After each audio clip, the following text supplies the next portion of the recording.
Aquilo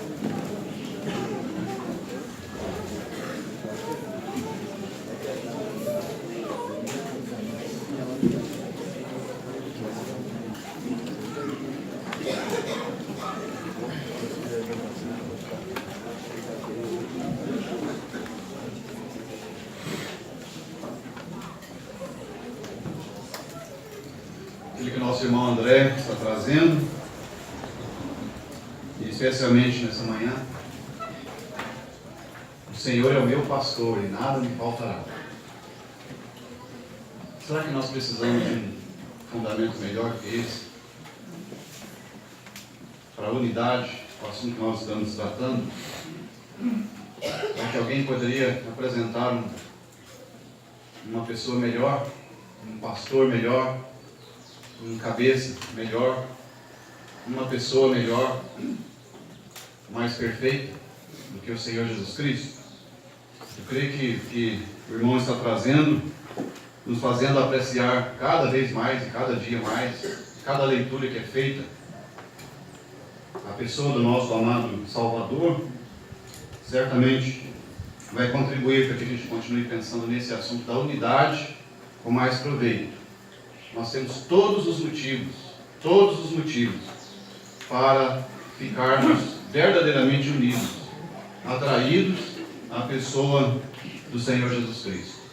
Ele é a força de atração dessa unidade. Se há uma unidade, foi criada por Ele mesmo, que é o seu Espírito que faz. O Senhor Jesus é esse centro de atração. Em João capítulo 12, ele pode dizer: eu, quando for levantado da terra, atrairei todos a mim mesmo. Todos atraídos a Ele mesmo. E isso tem acontecido com tantos aqui, né, que já são salvos, e que quando foram salvos, foram atraídos a Ele. E agora, depois de salvos, nós vamos ser atraídos a quem? Vamos continuar sendo atraídos a Ele, a Ele.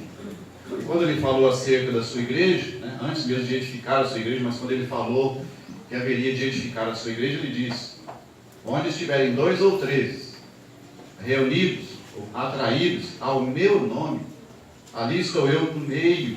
Então Ele é o centro de atração, e realmente não precisamos de nenhuma outra coisa, nenhuma outra pessoa, nenhuma outra verdade para nos atrair nessa unidade. É realmente a pessoa tão maravilhosa do nosso Salvador Jesus Cristo.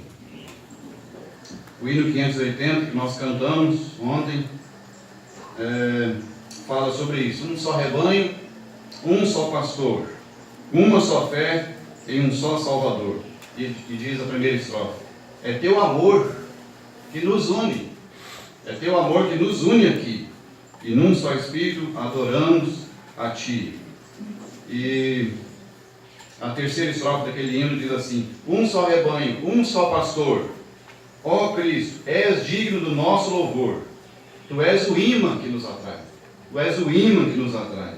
É só por Ti que adoramos ao Pai. Então, a unidade, ela tem um centro. E esse centro é a pessoa bendita do Senhor Jesus, de quem nosso irmão André tem procurado expor de maneira preciosa. Nós vamos ler então, hoje, continuando esse assunto, na carta aos Efésios, capítulo 4,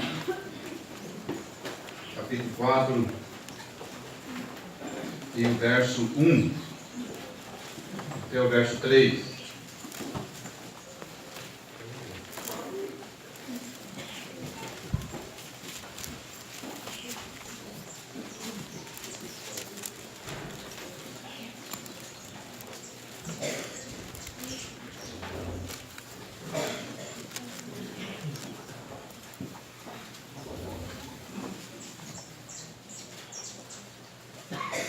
Então nós temos uma exortação do apóstolo Paulo a nós, as igrejas, em relação a esse assunto da unidade cristã.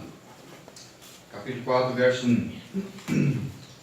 Rogo-vos, pois, eu, o prisioneiro no Senhor, que andeis de modo digno da vocação a que foste chamados, com toda humildade e mansidão, com longanimidade, suportando-vos uns aos outros em amor, esforçando-vos diligentemente por preservar a unidade do Espírito no vínculo da paz.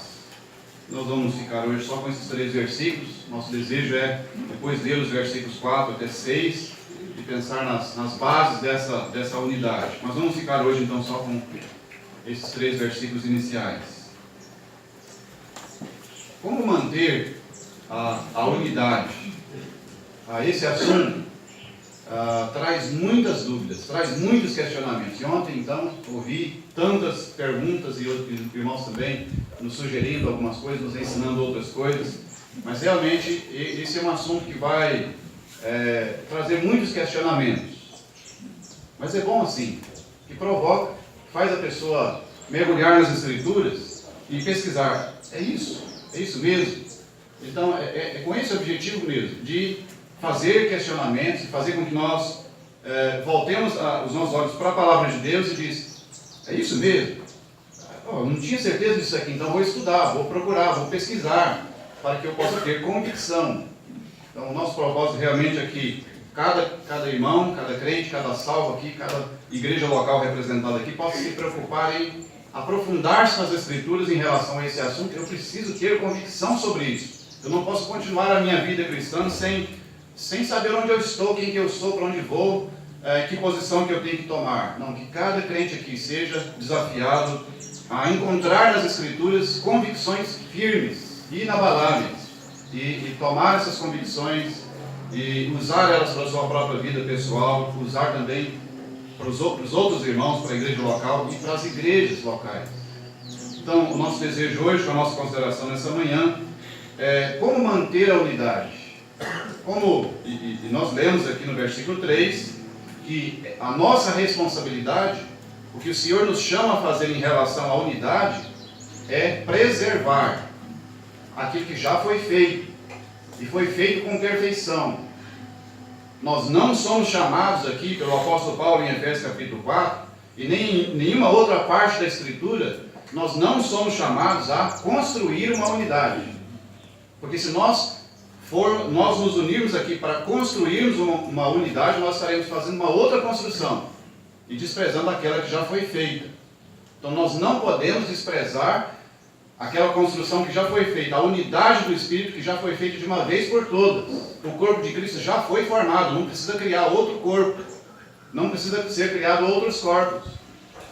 O corpo de Cristo já existe, e a nossa responsabilidade, como crentes individualmente e como igrejas locais, é preservarmos essa unidade.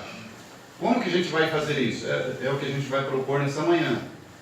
Quais são as atitudes que nós devemos tomar para que essa unidade tão preciosa, aquela unidade no seu sentido espiritual, da qual faz parte todos os crentes, todos os salvos, e agora também essa unidade visível, que é praticada pelos cristãos, pelos discípulos espalhados pelo mundo afora, manifestado pelas igrejas locais, pela vida das igrejas locais.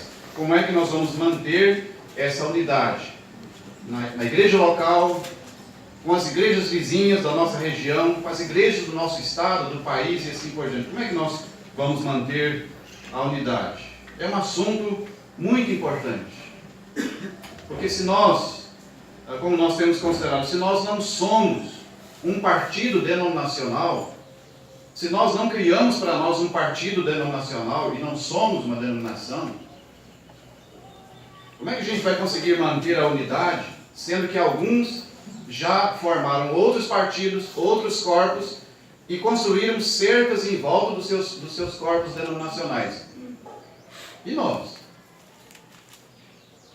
Por nos reunirmos de maneira simples, como igrejas autônomas, livres, nós também não formamos um partido? Foi talvez uma questão ontem. Nós também não formamos um partido? Será que formamos um partido? Será que nós formamos um partido e criamos uma cerca em volta de nós? Havia um partido antes da divisão do ano 312? As igrejas locais, as igrejas dos santos, as igrejas de Deus, a igreja de Corinto, de Éfeso, de Filipos, de Tessalônica, de Herápolis e assim por diante. Aquilo ali era um partido? Era uma facção? Não era. E depois, quando a igreja se dividiu, no ano 312, por influência de Constantino, e foi oficializada a primeira facção, O que aconteceu com as outras igrejas? Elas continuaram seguindo o seu caminho de simplicidade, de pureza, foram perseguidos. Mas aquilo não foi cortado assim, de repente destruiu as igrejas locais, não. A história das igrejas continuou durante todos os tempos. Na Idade das Trevas, que alguns acham que ali apagou completamente e escureceu tudo, não. Ali existiam cristãos e igrejas seguindo e preservando a unidade durante todos os séculos.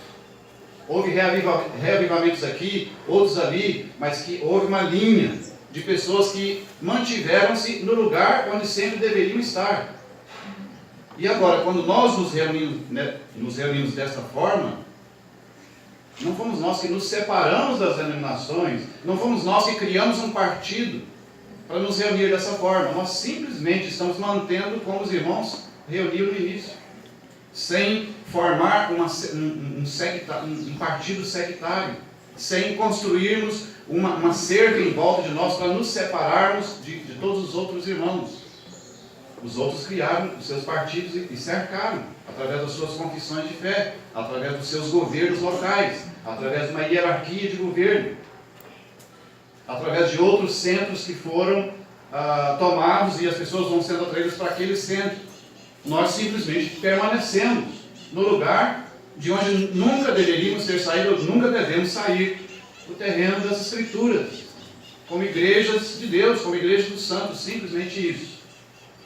Mas então, mesmo entre as igrejas que permanecem dessa forma, reunindo-se, apenas atraídos ao nome do Senhor Jesus Cristo, será que não corremos o risco de nos tornarmos, de alguma forma, sectários ou dividirmos os irmãos que reúnem ao nome do Senhor Jesus?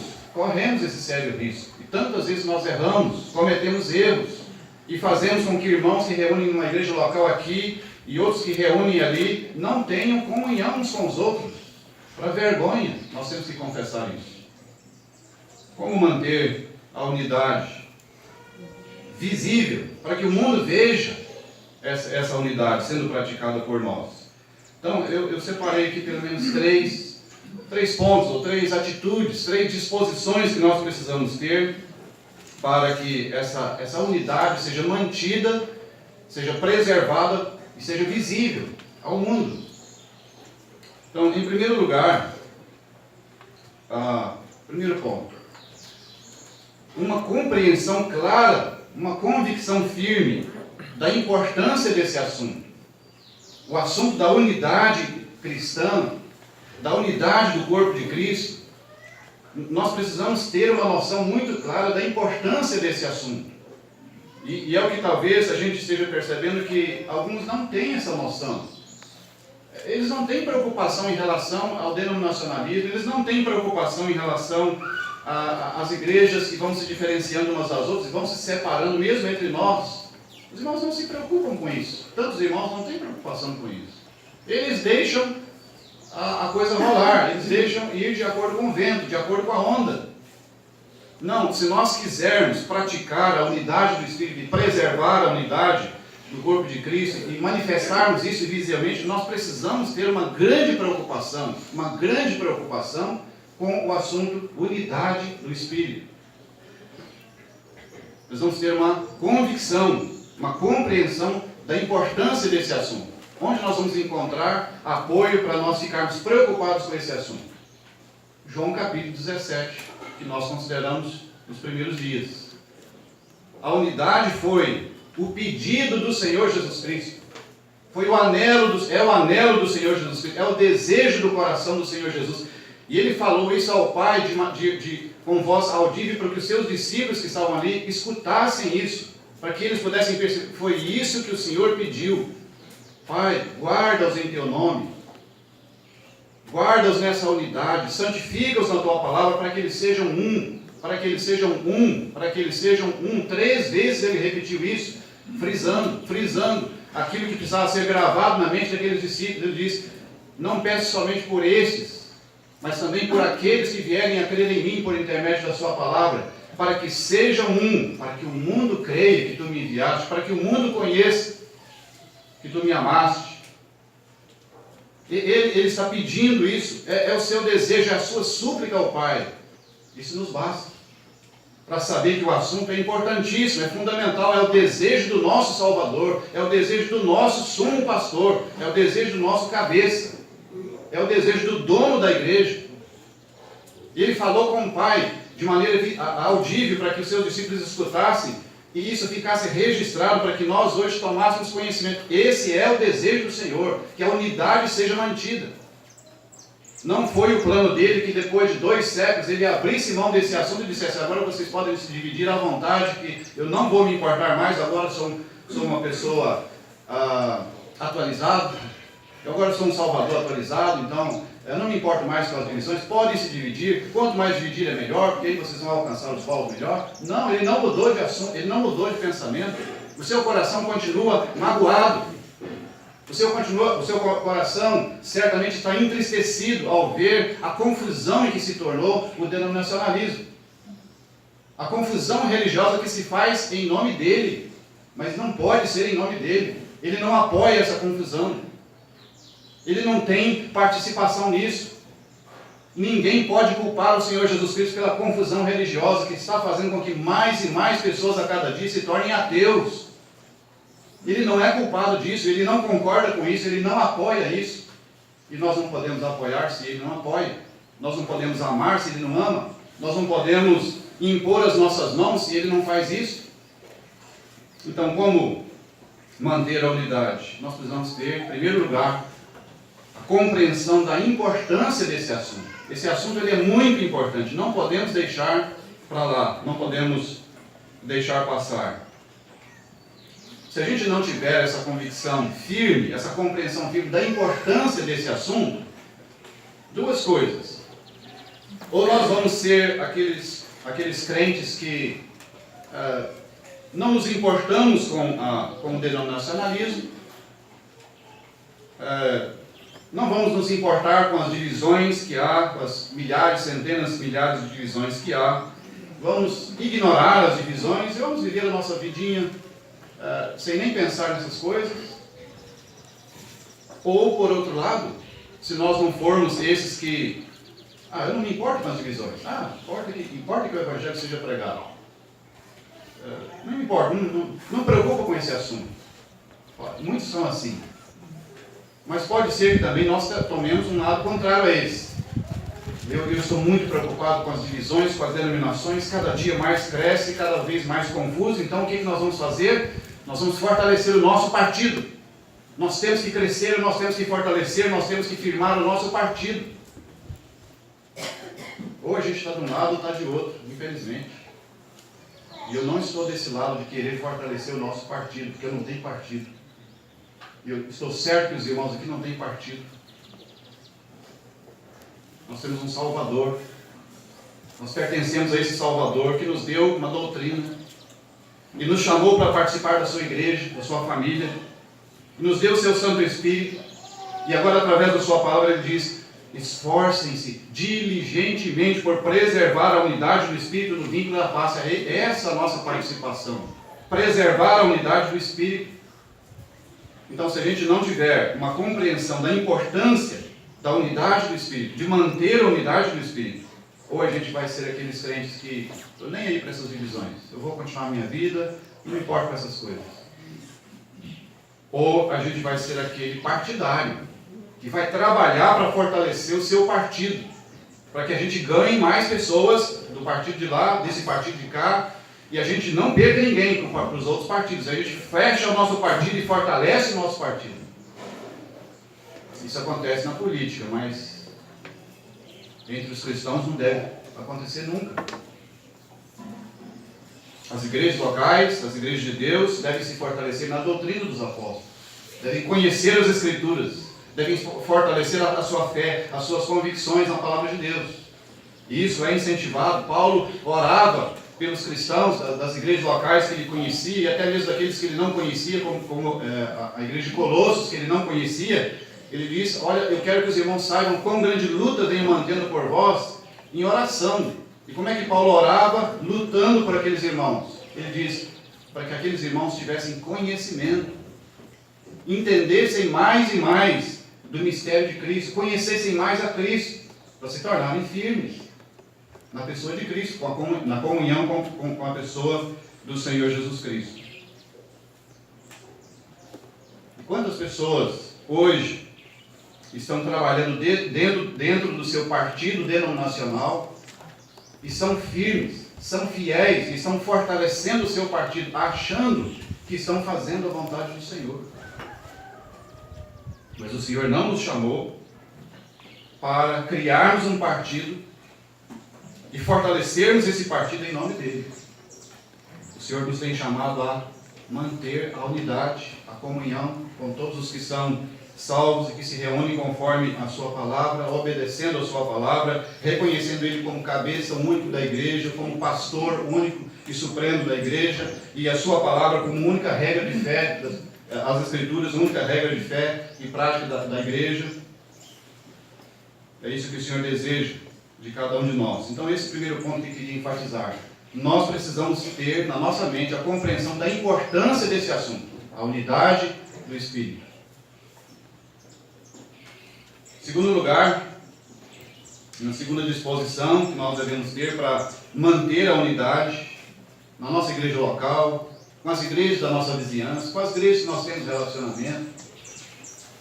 Uma segunda disposição, essa aparece aqui em Efésios capítulo 4, e no versículo, os versículos 1 a 3 que nós lemos, vamos ler novamente, já percebendo essa disposição. Paulo diz assim: rogo-vos, pois, irmãos.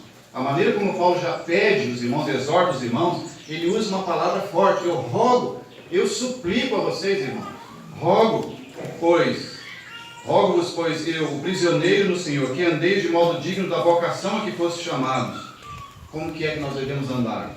Com toda humildade e mansidão, com longanimidade, suportando-vos uns aos outros em amor. E agora vem o verso 3. Esforçando-vos diligentemente, por preservar a unidade do Espírito no vínculo da paz. Então, pela leitura desses versículos, mas especialmente a primeira parte do verso 3, quando ele diz: irmãos, eu quero que vocês se esforcem diligentemente, grandemente. É necessário um grande esforço, uma disposição muito forte para trabalhar nessa questão da unidade, da preservação da unidade. Não é um pequeno esforço, não é simplesmente uma pequena preocupação, uma pequena disposição. Paulo diz, é um grande esforço, um esforço sobremaneiro, esforçando-vos diligentemente para preservar a unidade do Espírito no vínculo da paz. Então a gente precisa ter disposição firme, disposição forte para esse assunto de unidade do Espírito. Não sei se todos já perceberam que a gente tem disposição forte para algumas coisas, mas para outras não. Então vamos pensar na obra de Deus, o serviço do Evangelho, na igreja local, seja onde for que a gente tem alguma atuação, conforme o dom que Deus concede a cada um, a homens e mulheres, a jovens e velhos. Já perceberam que a gente tem disposição forte para algumas coisas? E algumas coisas que às vezes são convenientes a nós, então a gente esforça mais. Vou citar aqui talvez exemplos, né? Por exemplo, se eu fosse um evangelista pessoal, eu não sou. Faço com muita dificuldade o serviço pessoal, evangelizar pessoalmente. Eu estou citando aqui o exemplo de um evangelista pessoal. E então, eu sou um evangelista pessoal. Eu começo a evangelizar, uma pessoa se converte. Eu começo a evangelizar, outra pessoa se converte. 2, e 3, e 10, e 20. Eu percebo, esse é o dom que Deus me deu. E eu começo a evangelizar com sinceridade, com vontade, com desejo de agradar ao Senhor, vendo os resultados. Mas lá, no fundo, tem a minha natureza que começa a gostar desse assunto. A minha carne começa a gostar disso. E eu percebo, eu vou me esforçar mais porque as pessoas estão percebendo que o meu ministério produz resultados. O meu serviço de evangelismo produz resultados. E eu começo a me esforçar mais e mais e mais e mais nessa área. Às vezes existe uma outra área que eu também preciso me esforçar. Mas eu não me esforço nessa área porque essa área não me destaca muito. Eu me esforço naquela área onde eu vou aparecer mais. Onde os resultados vão destacar a minha pessoa. Então eu me esforço sobremaneira, eu me sacrifico por aquilo. Eu precisava me sacrificar também em outras áreas. Mas em outras áreas, se eu me sacrificar, não vou aparecer. Infelizmente, nós temos natureza carnal. Isso acontece. Então nós temos a tendência de termos a disposição forte para algumas áreas e não para outras. Vamos pensar agora no outro lado. Um ensinador, uma pessoa que tem o dom do ensino, de detalhar a palavra de Deus, de transmitir conhecimentos mais profundos acerca da palavra de Deus. E ele faz isso com todo zelo, ele reconhece, o Senhor o chamou para isso, e ele começa a fazer isso. E de repente, então, ele percebe que as pessoas estão aumentando o seu conhecimento da palavra de Deus, as pessoas estão sendo edificadas, as pessoas estão sendo restauradas, estão sendo animadas pelo seu serviço. E ele começa a se esforçar naquela área do seu ensino. E ele vai e ele dedica uma grande força, uma grande disposição para aquele serviço. Porque ele percebe que está tendo resultado e está certo. Ele tem que dedicar muita força naquela área. Mas tem outras áreas também que ele precisa se esforçar mais. Existem outras áreas que ele precisa se sacrificar. Existem outras áreas em que ele precisa abrir mão de algumas coisas. Mas ele não faz. Ele concentra toda a sua força naquilo, porque ali também a sua pessoa está aparecendo. E ele se sente bem com isso. E nós poderíamos citar aqui outros exemplos de como isso acontece na obra de Deus, em que nós temos uma forte disposição para algumas áreas que são convenientes a nós, mas não temos a mesma disposição em outras áreas em que nós não vamos aparecer tanto. Eu queria fazer uma aplicação agora. Esse assunto, unidade do Espírito, não é conveniente a nós. Não traz nenhuma conveniência para nós. Só traz dificuldade. Só traz dificuldade. Não traz destaque. Só dificuldade. Eu fico pensando, será que é por isso que as pessoas não tocam nisso? Será que é por isso que ninguém se esforça pela unidade do Espírito, no vínculo da paz? Porque não é conveniente a nossa natureza. Eu não vou me orgulhar, não vai ter espaço para me engrandecer por causa disso. Não, a unidade do Espírito ela é conveniente à igreja, ela é conveniente à unidade do Espírito mesmo. Então alguém precisa lutar por isso, alguém precisa se desgastar por isso, alguém precisa fazer um grande esforço. E quem são essas pessoas que têm que lutar por isso? A quem Paulo está dirigindo essa exortação? Aos pregadores? Aos presbíteros? Aos evangelistas? Aos irmãos? A quem ele está dirigindo essa exortação? Ele está dirigindo essa exortação a todos os salvos. O versículo 1 que nós lemos, ele diz assim: rogo-vos, pois eu, prisioneiro no Senhor, que andeis de modo digno da vocação que fosse chamados. Nós somos chamados com essa vocação. Todos os salvos, todos os crentes, todos os discípulos de Cristo, nós somos chamados a uma vocação santa, a uma vocação celestial. E ele diz: eu quero que vocês todos se esforcem diligentemente por preservar a unidade do Espírito no vínculo da paz. Mas esse assunto unidade do Espírito não é conveniente a nós. Por quê? O que é mais conveniente a nós? O que é mais próprio da nossa natureza? Não é trabalhar pela unidade, mas é trabalhar pela discórdia, dissensão, facção. Isso é conveniente a nós. Isso faz parte da nossa natureza. Ontem nós lemos que as obras da carne são discórdias, dissensões, facções. Naturalmente, se nós formos deixados conduzir pela nossa própria natureza, nós vamos trabalhar entre os discípulos, entre as igrejas locais, ou na própria igreja local, nós só vamos trabalhar para produzir discórdia, para produzir dissensão e para produzir facção. É obra da carne. Isso é conveniente a nós, porque ali, quando alguém provoca uma discórdia, ele se elege. E as pessoas dizem: opa, concordo com você, gostei. E aí vem uma dissensão. E a dissensão já é aquele levante que acontece dentro de uma igreja local, ou entre as igrejas locais. Alguém diz: olha, aquilo ali é coisa boa. E as pessoas se levantam, elas se dispõem a uma dissensão. Futuramente elas partem, elas dividem, e elas formam um partido denominacional, ferindo o coração do nosso amado Salvador, do Senhor Jesus Cristo, que orou para que isso não acontecesse. Então nós estamos bem mais convenientes a essa atitude de discordar, de fazer dissensão e de faccionar, de dividir. Nós somos convenientes a isso. Mas trabalhar ao contrário disso não é conveniente a nós. Mas nós somos chamados a esse desafio, a trabalhar pela unidade do Espírito no vínculo da paz. E somos chamados a nos esforçarmos diligentemente. É preciso um esforço muito grande para que esse assunto continue sendo levado, continue sendo mantido, através de encorajamento, através de aconselhamento, através de esclarecimento, através de pregações, de ensino, de conversas e tantas outras formas de fazer com que o povo de Deus se preocupe com a unidade do Espírito. Então, em primeiro lugar, uma compreensão da sua importância. É o coração do Senhor Jesus. É o desejo do Senhor Jesus. Em segundo lugar, é preciso uma disposição muito forte para trabalhar em função de preservar a unidade do Espírito, no vínculo da paz.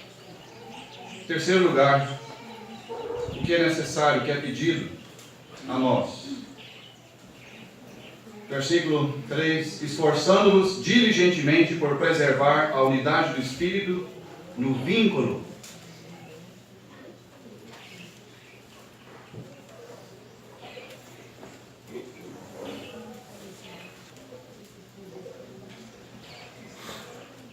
No vínculo da paz. Manter os vínculos.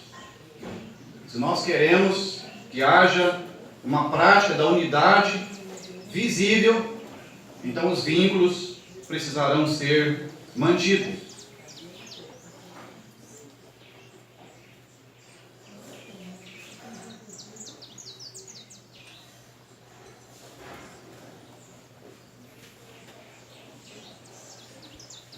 O que é a palavra vínculo? A palavra vínculo, conforme os entendidos das línguas originais, é a palavra sundesmos. Não sei se é isso mesmo que fala, não sei nada de grego. Mas significa algema, eu achei interessante isso. Algema, ligadura. São as ligaduras que unem o corpo. E tantas vezes nas Escrituras o apóstolo Paulo usa a figura do corpo humano. E na carta aos Colossenses, ele fala, por exemplo, Colossenses capítulo 2, podemos ler, Colossenses capítulo 2, e o verso 19.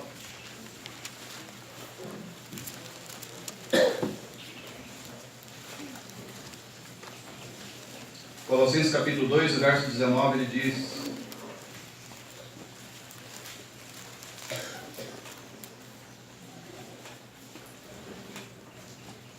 e não retendo a cabeça, da qual todo o corpo, suprido e bem vinculado por suas juntas e ligamentos, cresce o crescimento que procede. Paulo fala aqui do corpo de Cristo, e ele fala das juntas desse corpo e dos ligamentos desse corpo.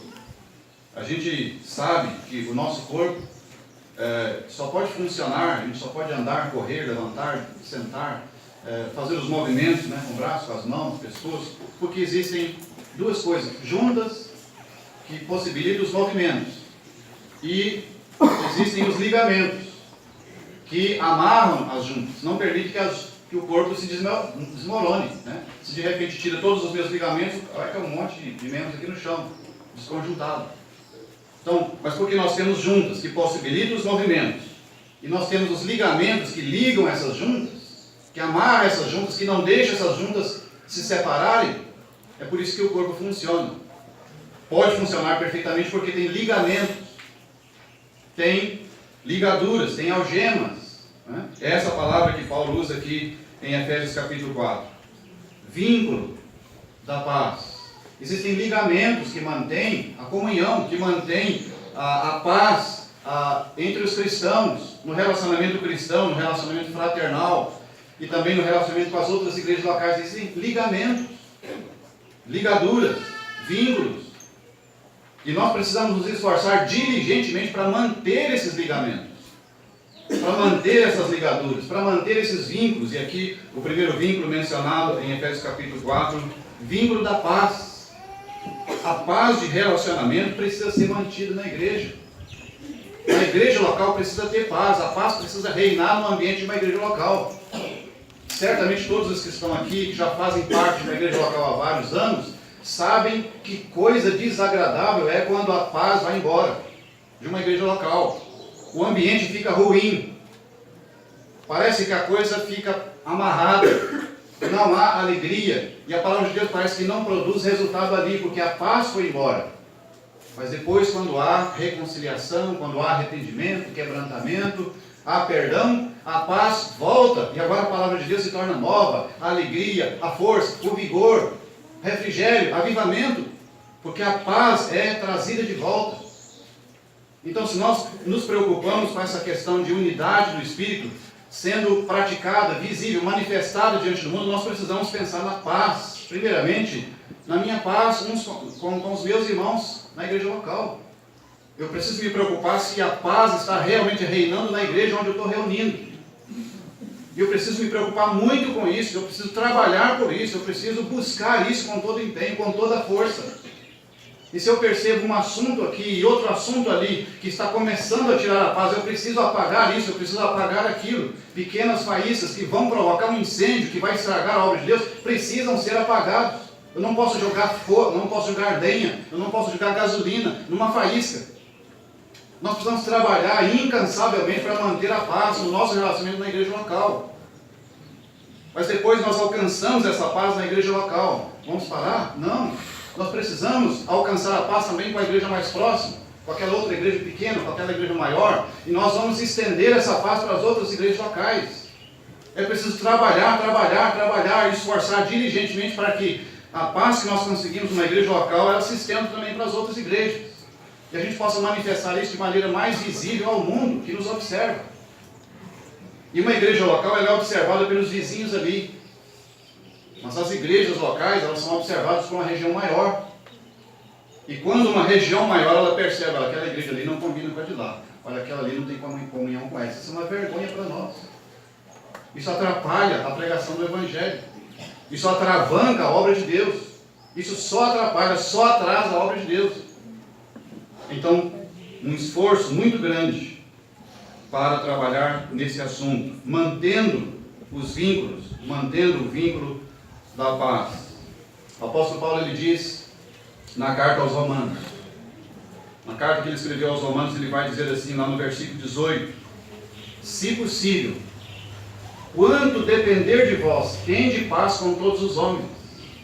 Duas coisas que ele fala, se possível, que existem algumas situações que não é possível, mas ele diz, se possível. Agora ele fala de uma outra coisa, a intensidade que nós temos que trabalhar pela paz. Ele diz, o quanto depender de vós, tende paz com todos os homens. Isso aqui ele está falando de um esforço muito grande que nós precisamos manter diariamente, constantemente na nossa vida cristã. Um esforço para que nós possamos manter a paz. A paz precisa ser buscada. Busque a paz, diz a Escritura, empenhe-se por alcançá-la. Não é simplesmente buscar, não, se eu não conseguir, não tem problema. Não, busque a paz, mas empenhe, esforce-se para que você alcance isso. O quanto depender de vós, tende paz com todos os homens. E quando eu começo a me esforçar diligentemente por isso, o outro irmão do meu lado começa a se esforçar, e aquela outra irmã, e aquele outro jovem, aquele outro ancião, nós começamos a nos esforçar juntamente, não vai haver outra coisa. Não vai haver outro resultado a não ser a paz sendo recuperada. O quanto depender de mim, eu estou pronto para que haja paz. A paz só não vem quando eu digo, se depender de mim, não vem. Eu estou firme no meu ponto, não vou voltar atrás. Eu estou certo, e ele está errado. Eu não perco. Aí não tem paz. Se depender de mim, não vai ter paz. Tantas vezes nós tomamos essa posição. E aí a igreja sofre, a obra de Deus sofre, as igrejas começam a sofrer e essa coisa vai se espalhando, essa infecção vai realmente infeccionando a igreja e as igrejas. Porque eu não perco, eu não tenho disposição de perder nada, eu não abro mão de nada, eu não tenho disposição de perdão, de reconciliação, eu não trabalho pela paz, eu trabalho pelo conflito, eu trabalho pela discórdia, pela dissensão e pela facção. E dessa forma as igrejas do Senhor vão sendo prejudicadas. E como é que fica o coração do nosso Salvador? Irmão, já parou para pensar nisso? Quantas vezes você está golpeando o coração do Senhor Jesus? A sua atitude na igreja local, seu comportamento na igreja local. Agora, mais do que isso, o seu comportamento nas igrejas, provocando contendas aqui e ali, provocando separações aqui e ali, encontrando pessoas para o seu partido e fortalecendo esse partido em desfavor do outro partido. Você já pensou que você está machucando o coração do Senhor Jesus? Quando você levanta uma querelazinha aqui que não tem quase importância nenhuma, e você levanta questões por causa disso, você machuca outro irmão, você machuca outra irmã, você cria um problema na igreja local, você cria um problema para o governo da igreja local, e o coração do Senhor Jesus sofre com isso.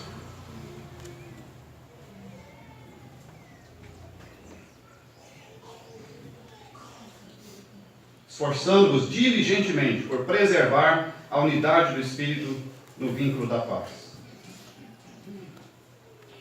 Vamos ler em Colossenses capítulo 3. Colossenses capítulo 3.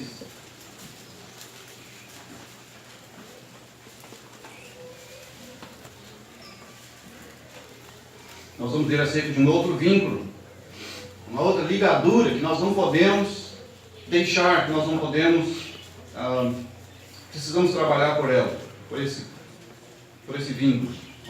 Colossenses capítulo 3, verso 12 até o verso 15.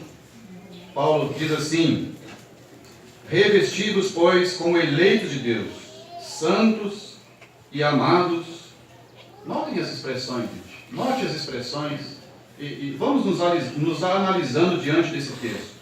Revestidos, pois, como eleitos de Deus, santos e amados, de ternos afetos de misericórdia, de bondade, de humildade, de mansidão, de longanimidade, suportai-vos uns aos outros, perdoai-vos mutuamente, caso alguém tenha motivo de queixa contra outro. Assim como o Senhor vos perdoou, assim perdoai vós. Acima de tudo isso, porém, esteja o amor. Ele diz acerca do amor, que é o vínculo da perfeição. O amor que é o vínculo da perfeição. Isso é muito importante. O contexto da carta aos Colossenses, Paulo aqui combatendo o gnosticismo.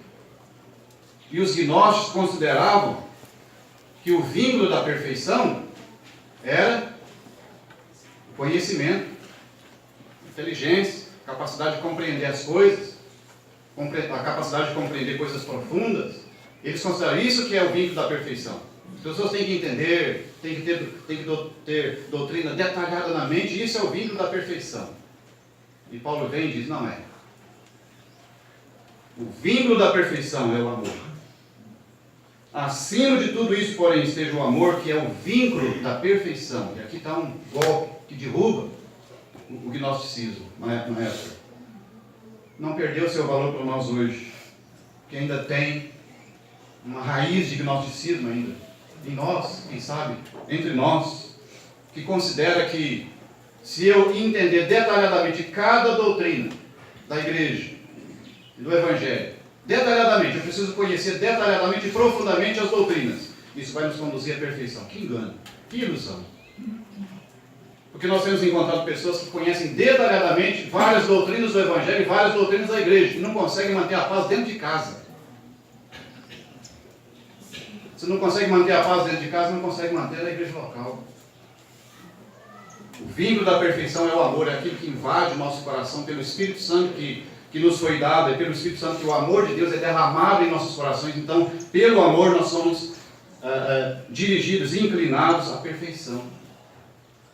Então Paulo diz que nós devemos nos revestir como eleitos de Deus, santos, amados, de ternura, de afetos ternos, de misericórdia, a vivermos assim entre os irmãos. Quantos irmãos precisam da minha misericórdia? Eles não merecem a minha atenção, mas eu vou agir com misericórdia, eu vou ter ternura para com ele, terno, afeto, afeição. Eu tenho afeição por aquele irmão, por aquela irmã, ternos, afetos de misericórdia, bondade, de humildade, de mansidão, de longanimidade, paciência, que vai esticando o máximo possível,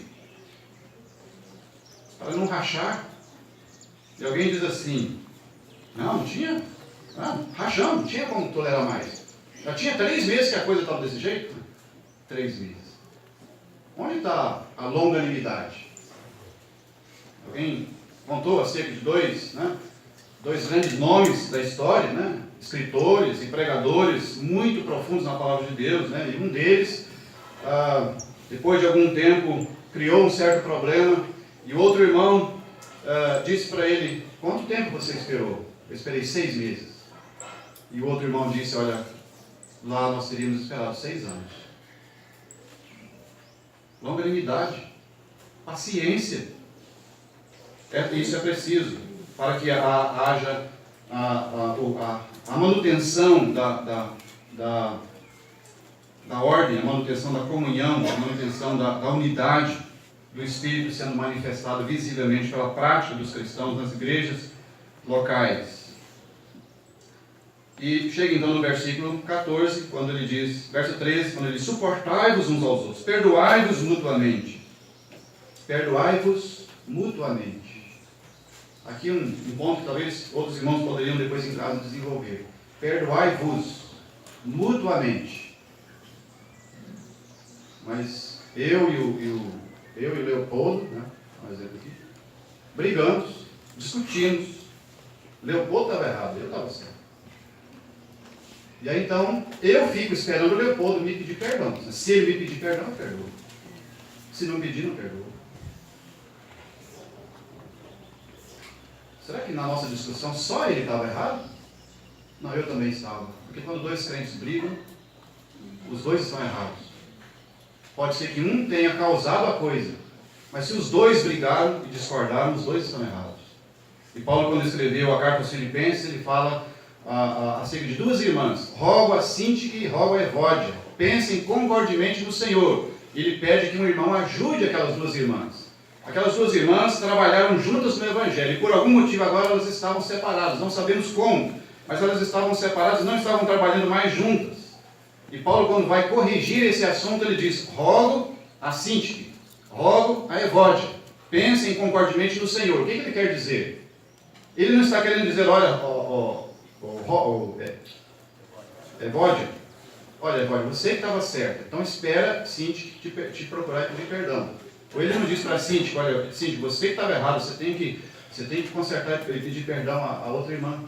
Ele não diz nada disso, ele diz, rogo a Sintique, rogo a Evódia, voltem para o Senhor. Vocês 2 estão erradas.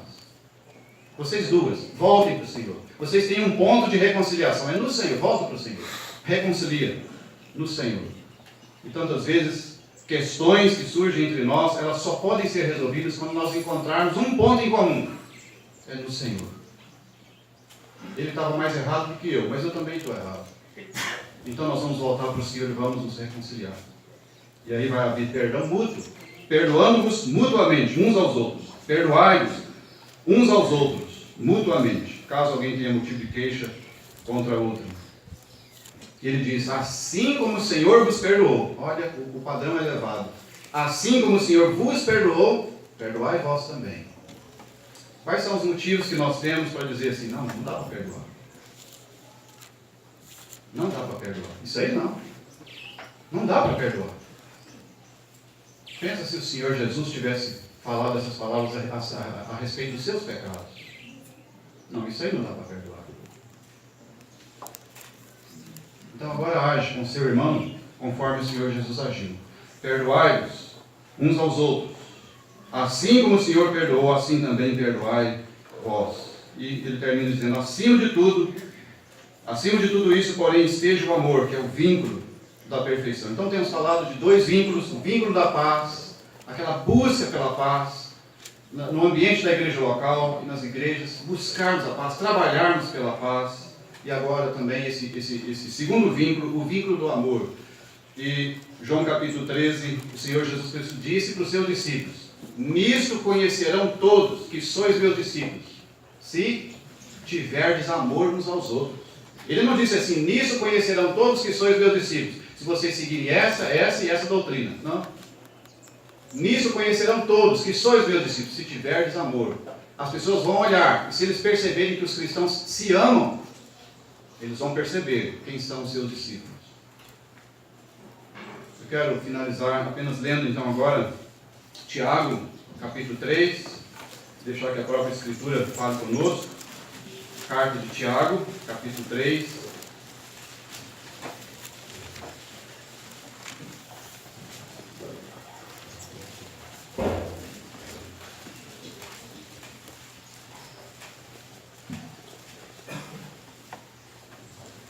Verso 13.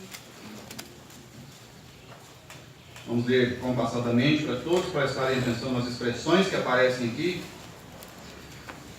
Diz assim, palavra de Deus: quem entre vós é sábio e inteligente? Boa pergunta. Quem entre vós é sábio e inteligente? Como é que vamos provar isso? Mostre em mansidão de sabedoria, mediante condigno proceder, as suas obras. Se pelo contrário, tendes em vosso coração inveja amargurada e sentimento faccioso, olha a coisa aí, ó. Sentimento faccioso, um sentimento por facção, eu gosto desse assunto. Sentimento faccioso, amante de facção, amante de partido. Se tende em vós sentimento faccioso, ele diz, não se gloriem disso, não se orgulhe disso, nem vos glorieis disso, nem mintais contra a verdade. Verso 15, olha as palavras de Tiago, inspiradas pelo Espírito Santo. Esta não é a sabedoria que desce do alto, lá do alto. Antes é terrena, animal e demoníaca.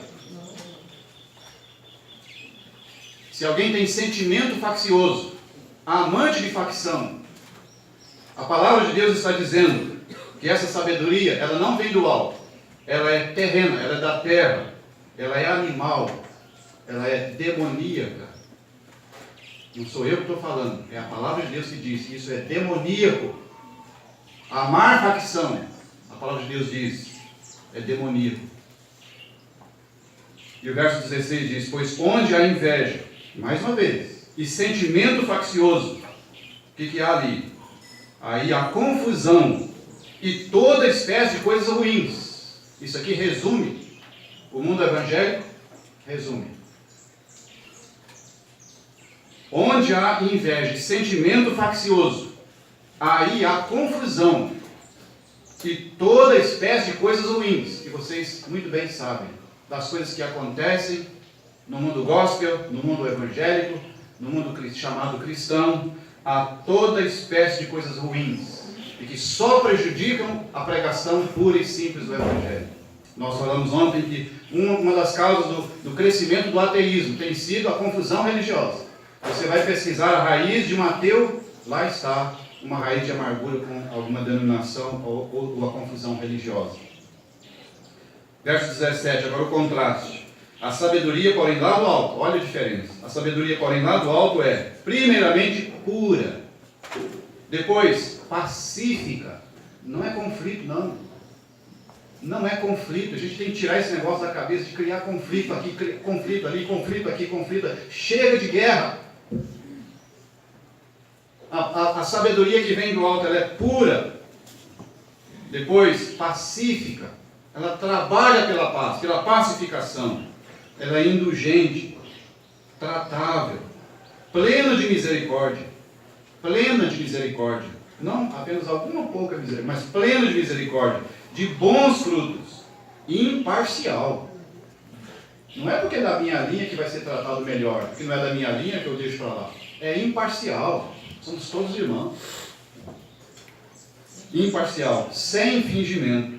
Verso 18. Ora, é em paz que se semeia o fruto da justiça. Olha a semeadura. É em paz que se semeia o fruto da justiça para os que promovem a paz. Ah, que Deus desperte jovens aqui, desperte homens aqui, mulheres aqui, pregadores, presbíteros, pessoas salvos pelo Senhor, que sejam levantados para promover a paz, que sejam semeadores da paz no meio das igrejas locais. 1 Pedro capítulo 3. 1 Pedro capítulo 3.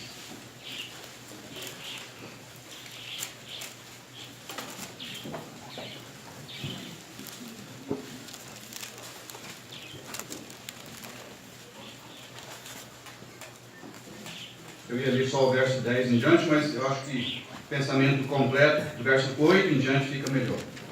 1 Pedro 3, verso 8. Finalmente, sede todos de igual ânimo, compadecidos. Vamos ter compaixão uns dos outros. Eu falho, tantas vezes falho. Tenha compaixão de mim. Vocês também falham, eu preciso ter compaixão de vocês. E assim, sede todos de igual ânimo, compadecidos, fraternalmente amigos. Eu gosto dessa expressão, fraternalmente amigos. São duas coisas que aparecem aqui. Fraternal, fala de irmão. Nós já somos irmãos em Cristo, então nós já somos fraternos. Mas é possível ser fraterno sem ser amigo. A gente é irmão em Cristo, mas às vezes não é amigo.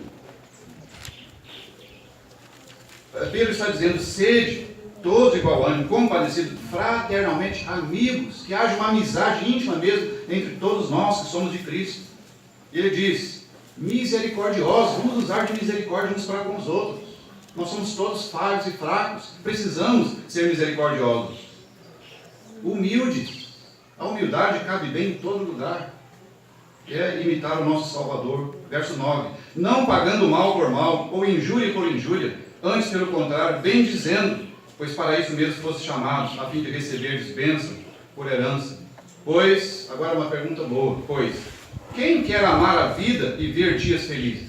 Pergunta boa, né? Quem quer amar a vida e ver dias felizes?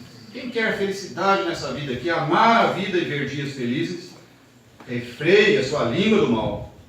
Evite que os seus lábios falem dolosamente. Quanto mal tem sido causado na comunhão da igreja local, na comunhão das igrejas locais, por calúnias, por conversas que são levantadas aqui e ali, porque nós não refreamos a nossa língua. Refreie a língua do mal, evite que os seus lábios falem dolosamente. Verso 11, aparte-se do mal, pratique o que é bom, busque a paz, empenhe-se por alcançá-la.